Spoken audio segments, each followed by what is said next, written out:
প্রিয় পাঠক, দর্শক, শ্রোতা, আমার সালাম এবং শুভেচ্ছা নিন। আমি পরিচালক মোস্তাফিজুর রহমান মানিক অত্যন্ত আনন্দের সাথে জানাচ্ছি যে এবারের বইমেলায় প্রকাশিত হয়েছে জোনাকি প্রকাশনী থেকে রুবিনা আলমগীরের দ্বিতীয় উপন্যাস দীর্ঘশ্বাস। একটি সত্য ঘটনা অবলম্বনে এই উপন্যাসটি রচিত হয়েছে। আমি বিশ্বাস করি উপন্যাসটি আপনাদের অত্যন্ত ভালো লাগবে। আপনারা এটি সংগ্রহ করুন এবং নতুন লেখক লেখিকাদের উৎসাহ দিন।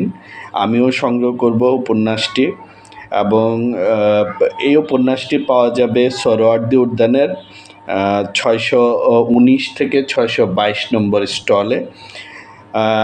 রুবিনা আলমগীর এবং তার উপন্যাস দীর্ঘশ্বাসের জন্য আমি আবারও শুভকামনা জানাচ্ছি, অভিনন্দন জানাচ্ছি। আপনারা ভালো থাকবেন।